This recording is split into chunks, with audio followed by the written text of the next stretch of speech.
दोस्तों, सबसे पहले सब्सक्राइब करें, नोटिफिकेशन बेल दबाएं और सबसे पहले वाली ऑप्शन ऑल करें, जिससे हमारी आने वाली नई वीडियो की नोटिफिकेशन आपको फ़ौरन मिल जाएगी। जय श्री राम भक्तों। दोस्तों, 80% से ज़्यादा लोग हमारी कहानियों का आनंद उठाते हैं, किंतु चैनल को सब्सक्राइब नहीं करते। कृपया करके चैनल को सब्सक्राइब करके अपना ढेर सारा प्यार जरूर दें, नोटिफिकेशन बेल दबाएं और ऑल भी करें, जिससे हमारी नई वीडियो आप तक फ़ौरन पहुंच जाए। चलिए कथा की ओर चलते हैं। आज की कथा है बुद्धिमान पंडित और राजकुमार तथा नाई। आइए कथा श्रवण करें। बहुत समय पहले की बात है। किसी नगर में एक विद्वान पंडित रहते थे। एक बार पंडित जी अपने गांव जा रहे थे। पैदल का रास्ता था, तो उन्हें रुक रुक कर विश्राम करना पड़ता था। रास्ते में खाने के लिए उनके पास थोड़ा सत्तू और लड्डू थे। उस दिन कड़ी धूप पड़ रही थी। पंडित जी पसीने से तरबतर थे। रास्ते में एक सुंदर जलाशय पड़ता था, जिसके आसपास सैकड़ों छायादार वृक्ष थे। ऐसा मनोरम स्थान किसी भी पथिक की थकान को दूर करने में सक्षम था। जब पंडित वहां पहुंचे तो उनका हृदय प्रसन्न हो गया। उन्होंने अपना गमछा एक वृक्ष के नीचे बिछाया और लेट गए। उनका विचार था कि पसीना सूखने के बाद वह स्नान करेंगे। लेटते ही उन्हें गहरी नींद आ गई और वह काफी देर तक सोए। उसके बाद उन्होंने जमकर स्नान किया और फिर लोटे में पानी भरकर सत्तू घोले। फिर थैले में से 2 लड्डू निकालकर सामने रखे। अभी वह खाने ही जा रहे थे कि सामने से एक थका हारा, पसीने से लथपथ, लड़खड़ाता पथिक आता दिखाई दिया। उन्होंने अभी खाना टाला और पथिक की ओर देखने लगे। आने वाला पथिक शाही वस्त्रों में सुसज्जित युवक था। आओ भाई, बहुत दूर से पैदल आ रहे लगते हो। पंडित जी ने अपनत्व से कहा, आओ बैठो, पहले पसीना सुखा लो। आह, कितना रमणीय स्थल है। आगंतुक ने चैन की सांस ली। जब उसका पसीना सूख गया तो पंडित जी ने उसे सत्तू पीने को दिया, जिसे उसने बड़ी कृतज्ञता से पिया। तब दोनों का आपस में परिचय हुआ।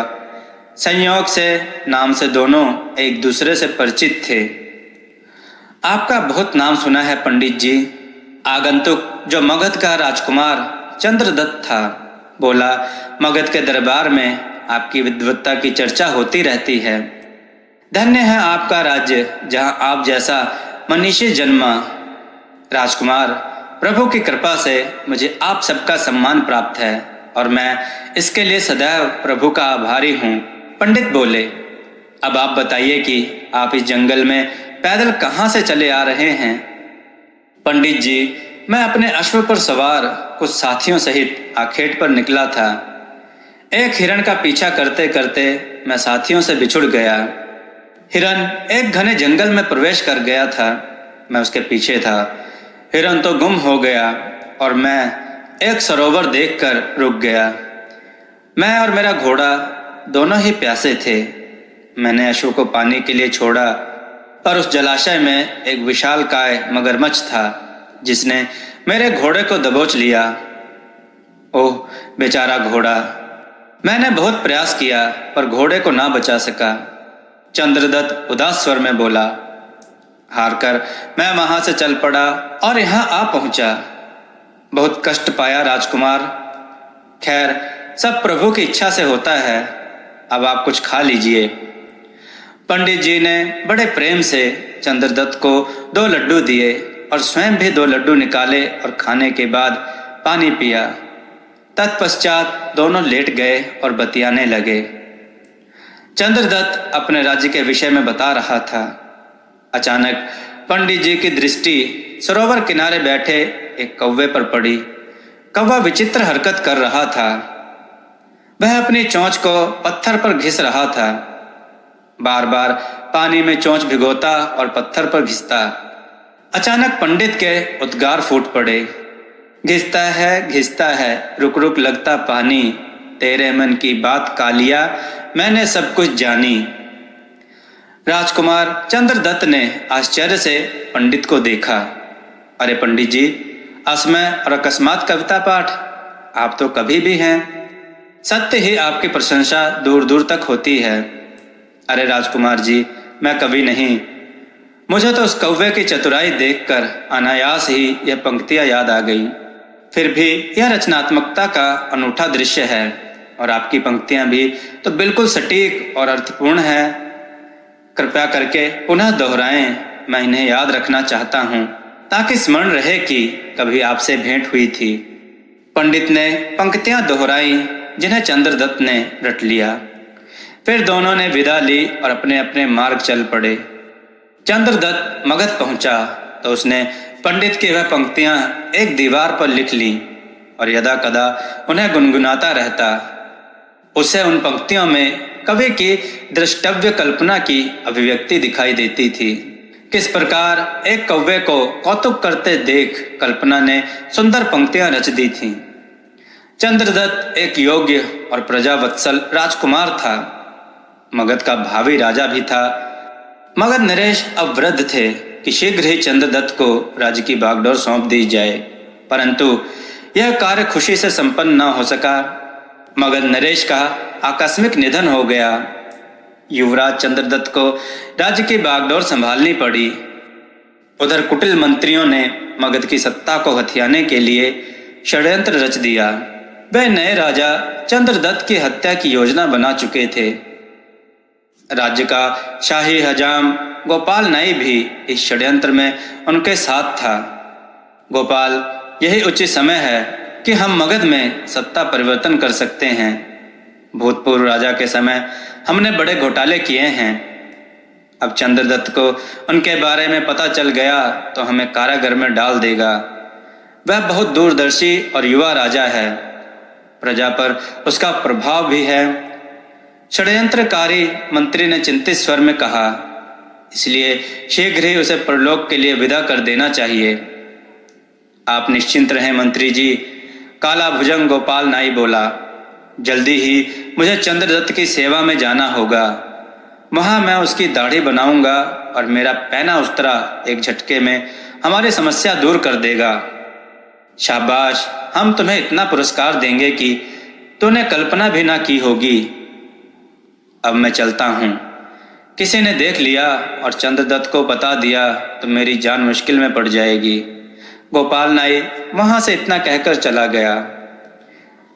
इस षड्यंत्र से अनभिज्ञ परंतु व्यवस्था में फैले भ्रष्टाचार पर अंकुश लगाने के लिए चंद्रदत्त नए नए नियम बना रहा था। वह सब भ्रष्ट अधिकारियों को अपने मंत्रिमंडल से निकालना चाहता था और एक दिन चंद्रदत्त ने गोपाल नाई को बुला भेजा। गोपाल नाई तो बहुत प्रसन्न हुआ। इस अवसर की प्रतीक्षा में तो वह कई दिनों से था। आज उसका और उसके साथियों का मनोरथ पूरा हो जाएगा।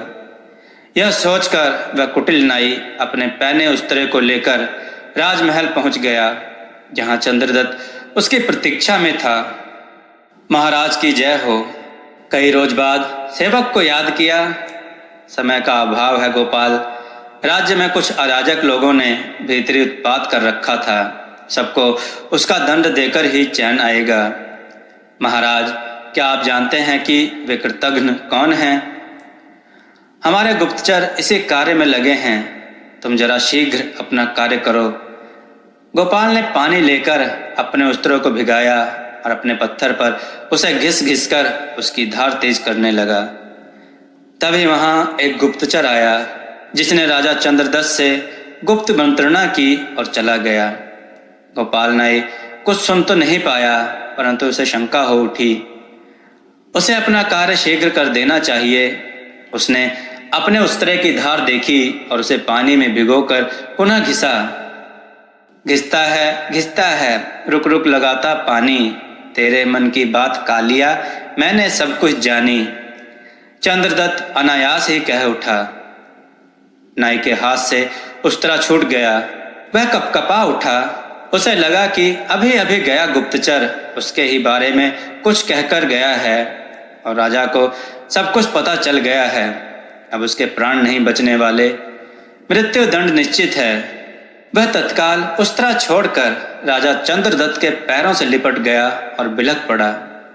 क्षमा महाराज, क्षमा, मैं लालच में आ गया था। लालच ने मुझे अंधा कर दिया और मैं षड्यंत्रकारियों के साथ हो लिया। मैं नहीं जानता था कि आप इतनी शीघ्र जान जाएंगे। राजा चंद्रदत्त उस स्थिति पर हक्के बक्के थे। उठ और सब कुछ साफ साफ बता, चंद्रदत्त ने कहा। महाराज, आज मैं उस उस्तरे से आपके प्राण लेने आया था, परंतु आप जान गए। आपने कविता कहकर बता दिया कि आपसे कुछ नहीं छुपा। मुझे क्षमा करें महाराज, मैं बहक गया था। क्षमा चाहता है तो शीघ्र अपने सभी साथियों का नाम बता। नाई ने तोते की तरह सारी जानकारी बता दी। राजा ने तत्काल सैनिकों को बुलाकर षड्यंत्रकारियों की गिरफ्तारी का आदेश दिया। सारे शत्रु बंदी बना लिए गए और भरे दरबार में प्रजा के सामने नाई ने साक्षी बनकर सबका भेद खोल दिया।